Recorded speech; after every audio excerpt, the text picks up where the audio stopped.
The night air was thick with smoke and the cries of merchants. Lanterns swung from rusted poles, throwing broken light across a wide stone square. It was the Market of Shadows, a place where chains were heavier than the air itself. Here, beings of many races were bought and sold like cattle, their eyes empty, their bodies tired. The ground was stained by years of tears and dust, and the crowd moved like vultures searching for scraps. At the center, a raised platform stood, lit by yellow flames. An alien auctioneer shouted with a booming voice, pulling at chains, lifting hands, forcing broken souls into view. The crowd roared when strong ones appeared, warriors or workers with wide shoulders. Coins clattered as deals were made, and slaves vanished into the darkness with their new masters. But not everyone drew such attention. At the very edge of the platform, a small figure stood, head bowed, hair tangled, clothes torn beyond repair, her thin arms wrapped around herself as if to hide from the light. She was not strong. She was not skilled. She was not beautiful in the way traders valued beauty. The auctioneer's voice cracked with annoyance, calling her worthless, his tone sharp like a knife. He tried to drag a price from the crowd, but laughter was the only answer. Too weak, one alien shouted. Not worth a coin. Another spat. Even the guards laughed, pushing her forward with the tips of their spears. Her knees shook, but her eyes stayed low, not daring to meet anyone's gaze. She had learned long ago that looking at buyers only brought pain. The night stretched on, and still she stood unsold. Others were taken, chains snapped shut, and the platform emptied until only she remained. The auctioneer sighed in frustration, sweat dripping from his forehead. Last chance, he barked. 1 coin, even half a coin, and she is yours. But silence filled the square, broken only by mocking whispers. The crowd began to turn away, ready to leave her to her fate.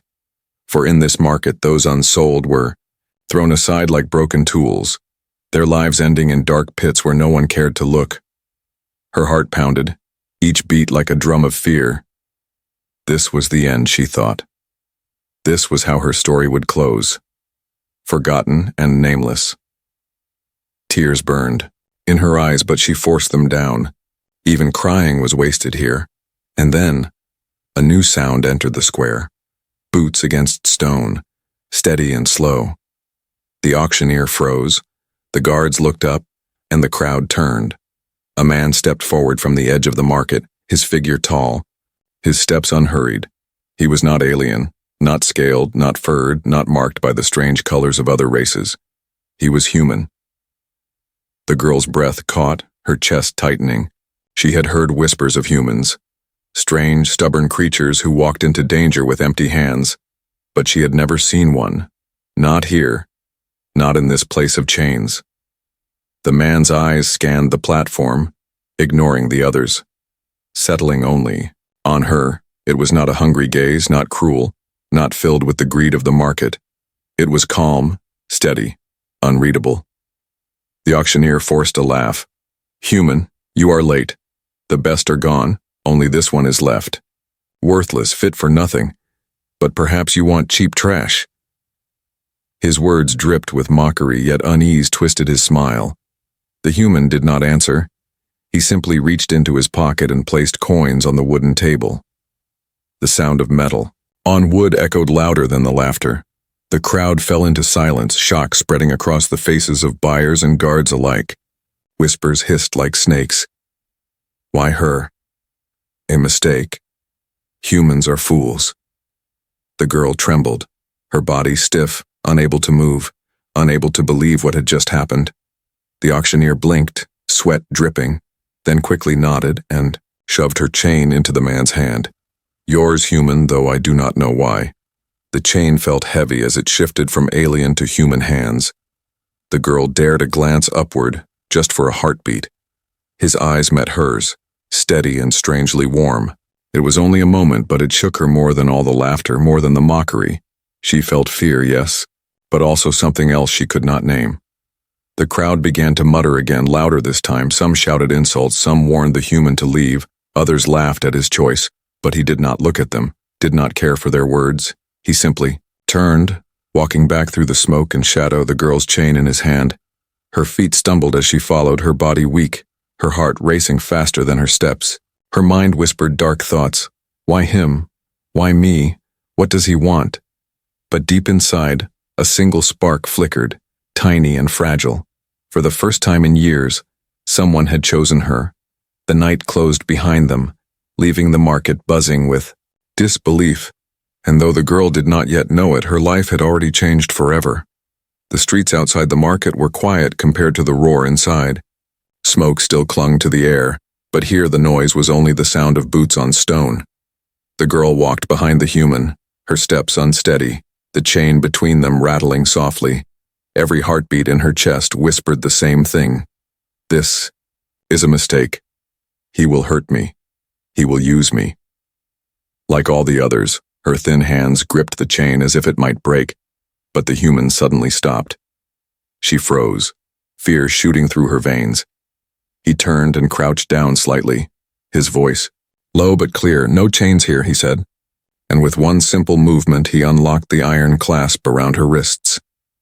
The metal fell to the ground with a dull sound, a sound she had never thought she would hear.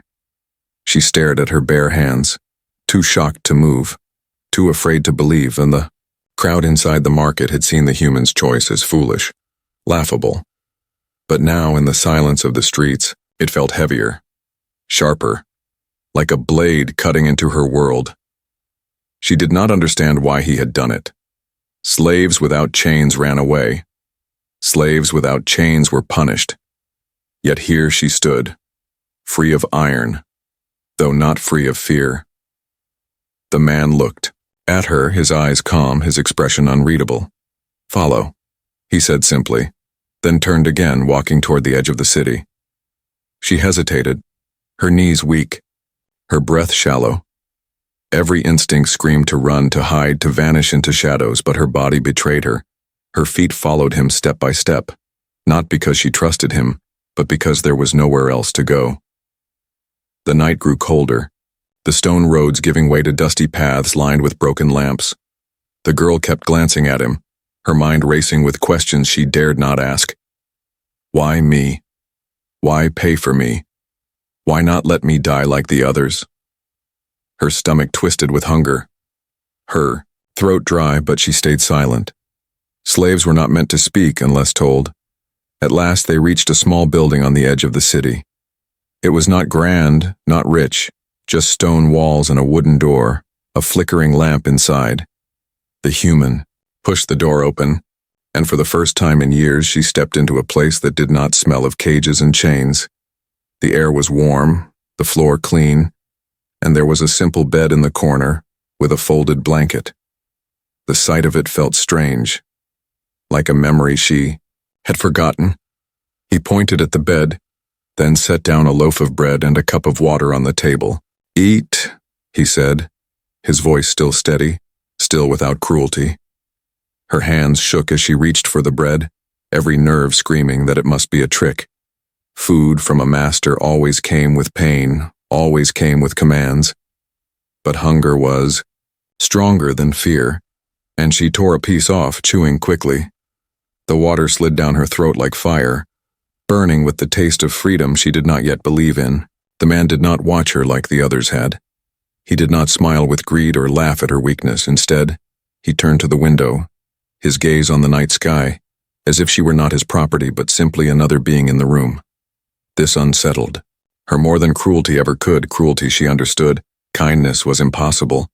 When her hunger eased, she pulled the blanket around her shoulders and sat on the edge of the bed. Her body shook, not from cold, but from the storm inside her chest. Finally, her voice broke the silence, weak and trembling. "Why?" she whispered. "Why me?" The human turned his head, his eyes meeting hers once again. "No one is worthless," he said softly, as if those words were carved into stone, unshakable. Her lips parted, but no sound came. The market had called her worthless. The buyers had mocked her. Even she had believed it. But this stranger, this human, spoke as though it were a lie. She lowered her gaze, her mind tangled between fear and something she dared not name. The night grew long, and at last she lay down, though her eyes refused to close. She watched him as he sat near the table, his head resting on his hand, his breath steady. She did not trust him, could not trust him. And yet, a strange thought crept into her heart. If he wished to harm me, he already would have. Still, the chains inside her mind were heavier than the ones he had broken. Her body remained tense, her heart restless. In the quiet room, with bread in her stomach and a blanket on her shoulders, she felt more frightened than ever, because cruelty was easy to expect, but kindness was terrifying. The fire in the lamp burned low, and outside the stars shimmered above the silent city.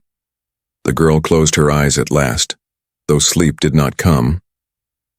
In her chest, two truths fought for space: fear and the faintest spark of hope.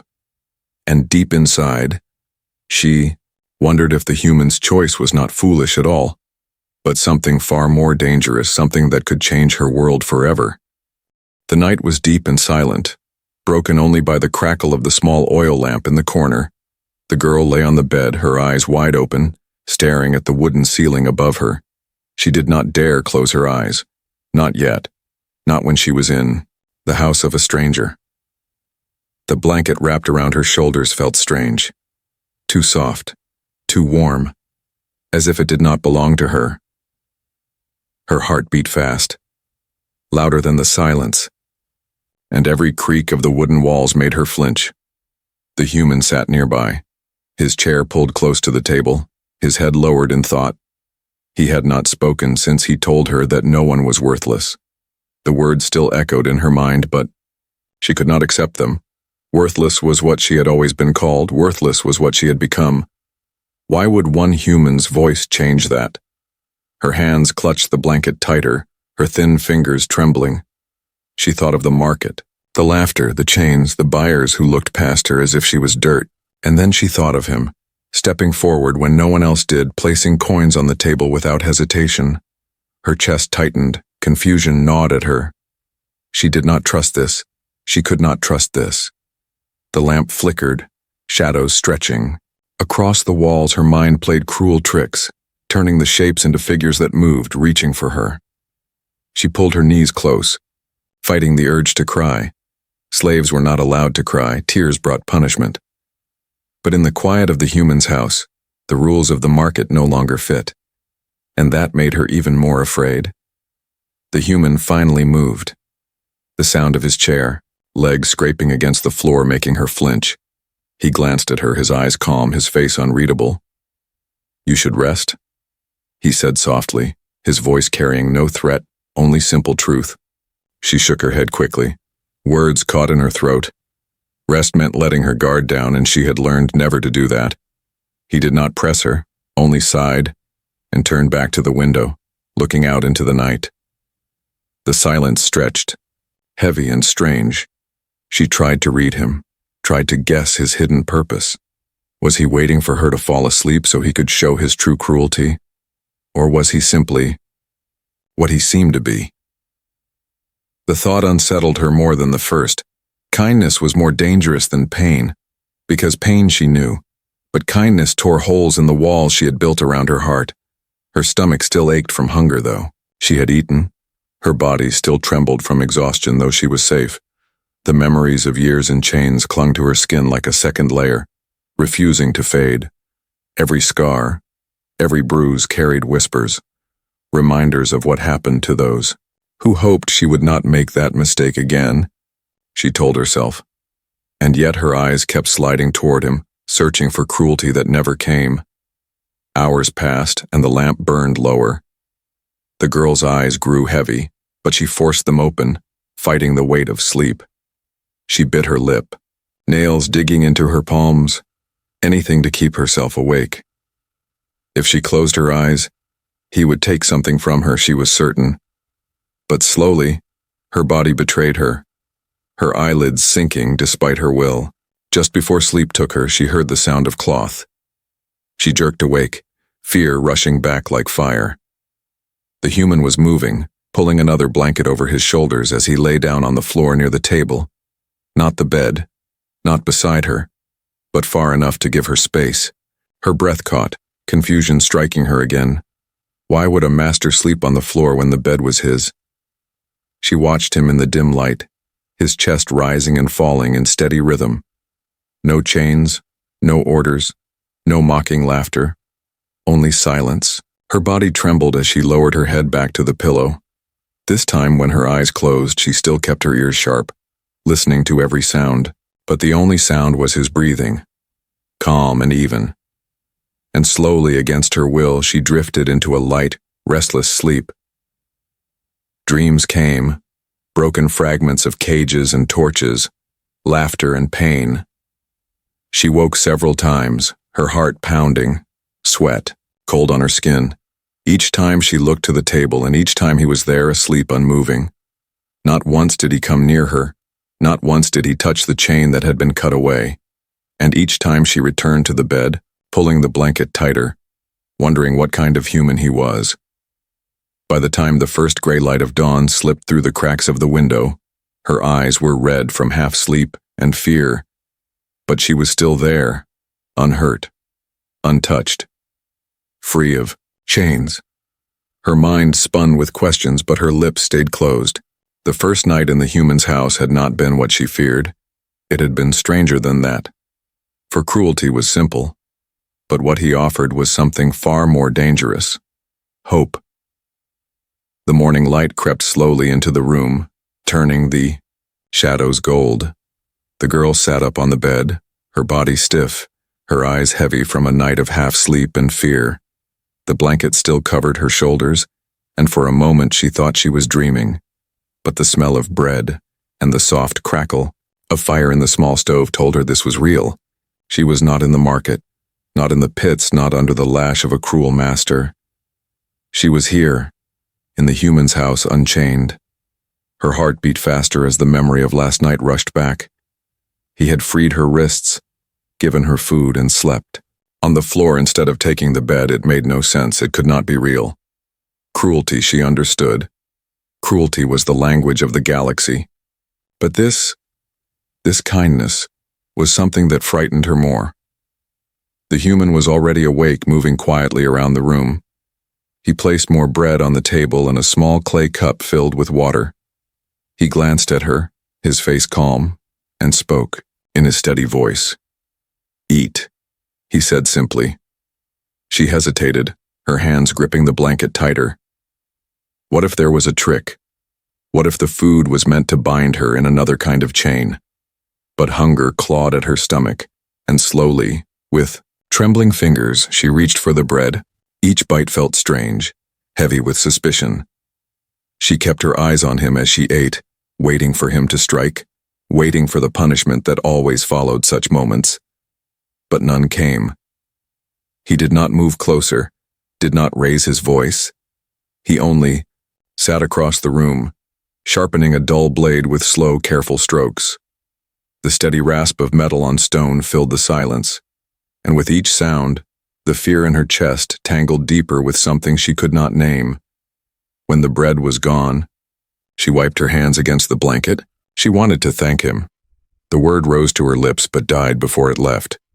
Slaves were not meant to thank, they were meant to obey. Her silence stretched, until finally the weight inside her grew too heavy.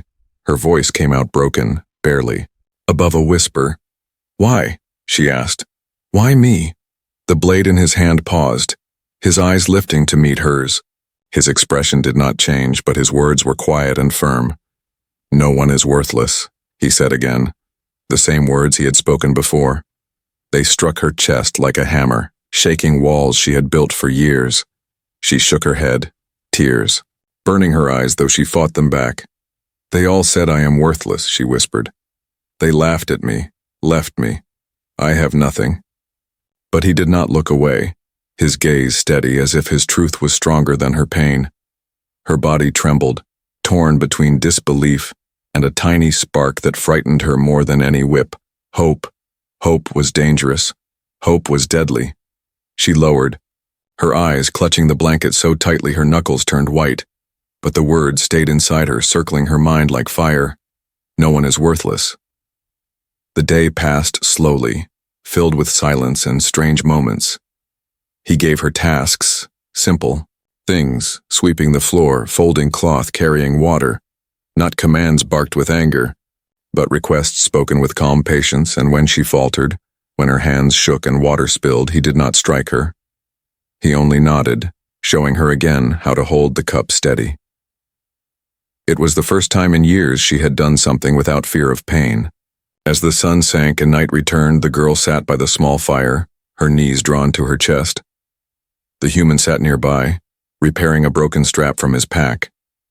She watched him quietly, her eyes studying every movement, every breath. The question rose again, louder now, pressing against her chest. Why would he buy her if not for cruelty, if not for control? Finally, the words slipped out, trembling and raw. "What do you want from me?" she asked, her voice barely holding steady. He looked up, his hands stilling. For a long moment he said nothing, only studied her with those calm, steady eyes.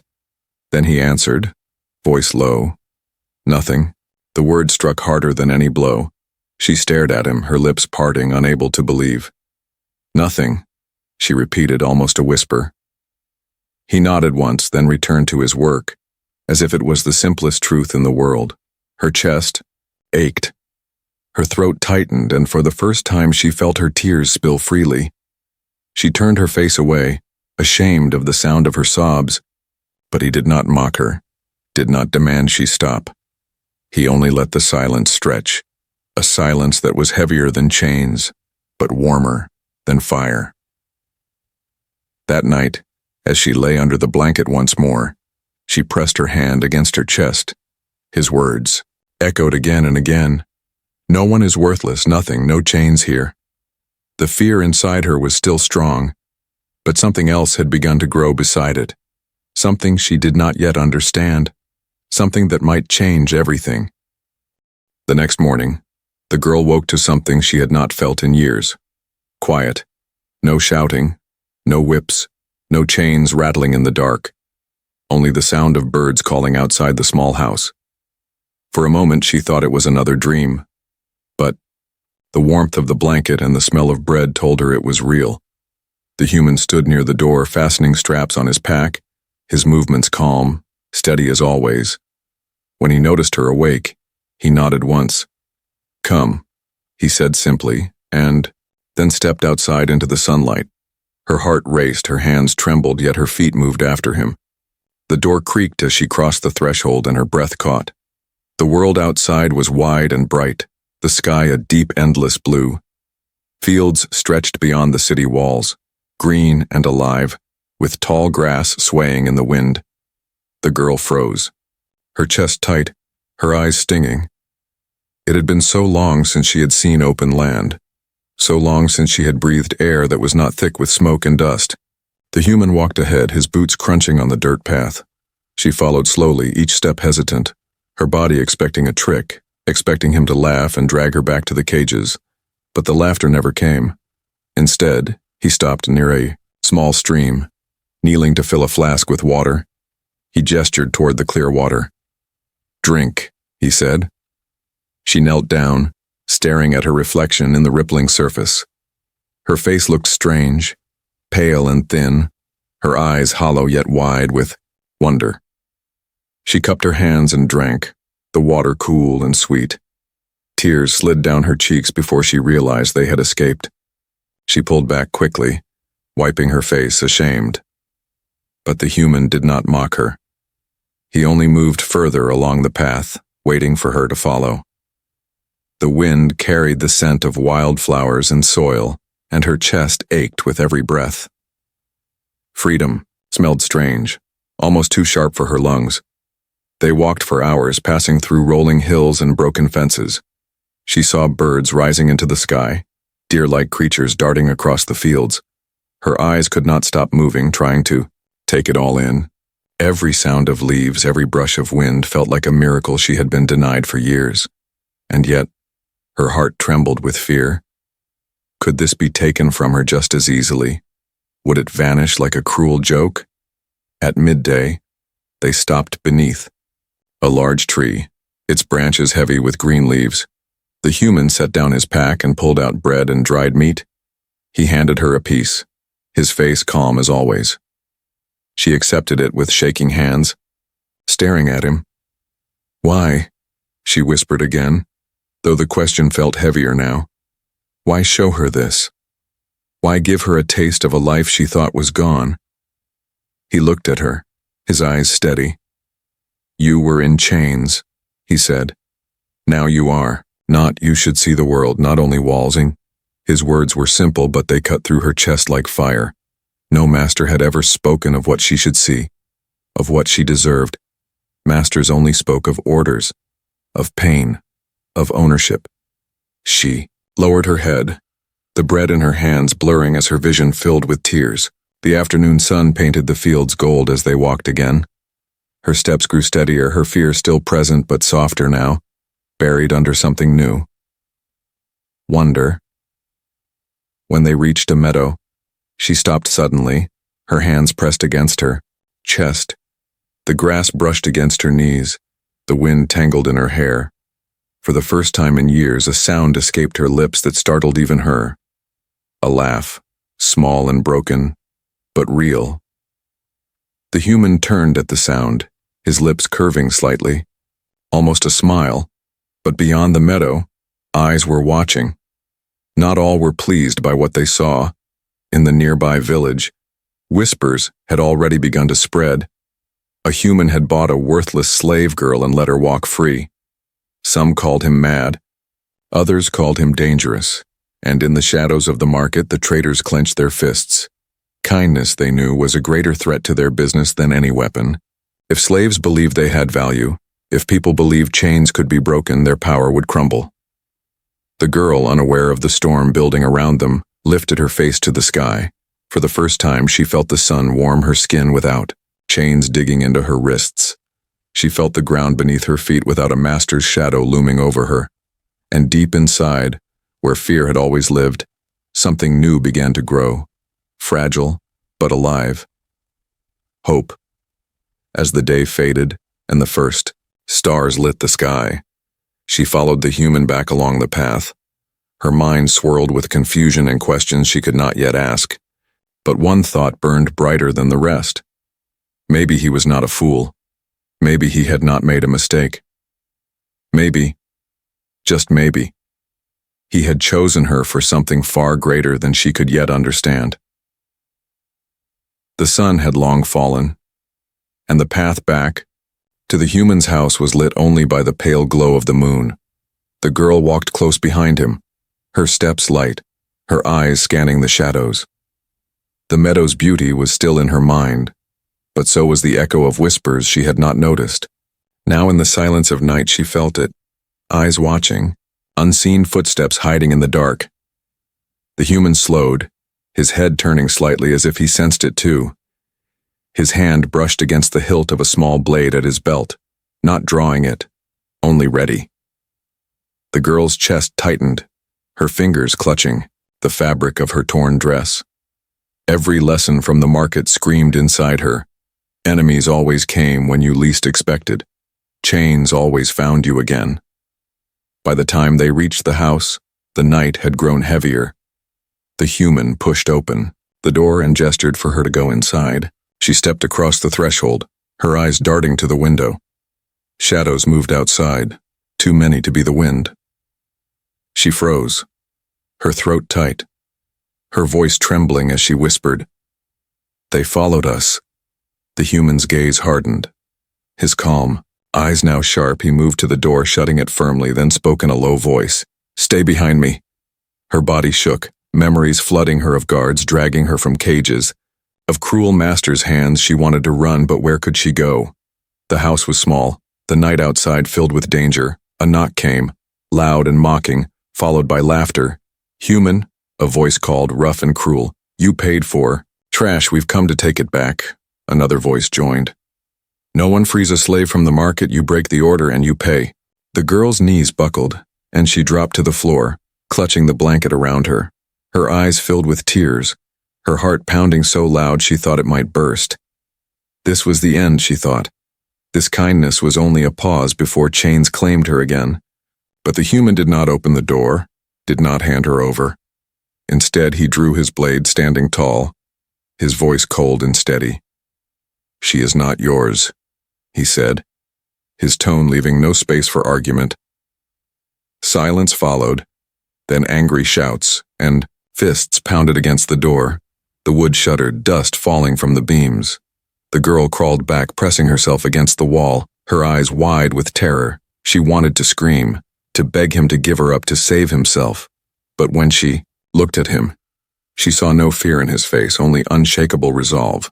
The door burst open, splinters flying, and shadows poured inside.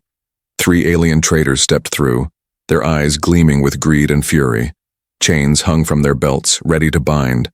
One pointed at her, snarling, "She belongs to us, human. Step aside." The girl covered her face, tears slipping through her fingers. She could not watch. She could not bear to see his kindness destroyed. But then the sound of steel meeting steel filled the room. The human moved like the storm, his blade flashing, his body firm and unyielding. The first trader staggered back, blood on his arm. Shock. Twisting his face, the others lunged, their chains whipping through the air. The girl screamed, curling tighter against the wall. But still he fought, his movements precise, his voice never breaking. "You will not take her." The battle raged in the small house, wood cracking, firelight flickering. The human's breath grew heavier, his arm cut, but his eyes never wavered. For every step they tried to take toward her, he pushed them back with steel and fury. She watched through her tears, her chest burning with fear and something else, something she had never felt before. He was fighting not for himself, but for her, and in that moment, she understood. This human would rather bleed than let chains touch her again. At last the traders stumbled back, cursing, their bodies marked with wounds. One spat on the floor, rage in his eyes. "This is not the end, human. The market will not forget. The order will not forgive." With that, they fled into the night, their shadows vanishing beyond the trees. Silence fell, broken only by the girl's sobs. The human lowered his blade, blood dripping from his arm, his breath ragged. He turned to her, his eyes softening once more. "You are safe," he said quietly, as if those 3 words were stronger than any weapon. She crawled toward him, her hands shaking, her voice breaking as she whispered, Why do you fight for me?" He looked at her, his face tired but steady. "Because no one should live in chains," he answered, his voice as firm as stone. Her tears spilled freely, her chest aching, her soul torn between fear and something she could no longer deny. For the first time she believed his words might be true. Outside, the night was silent again, but the danger had not ended. The traders would return, the market would not forget.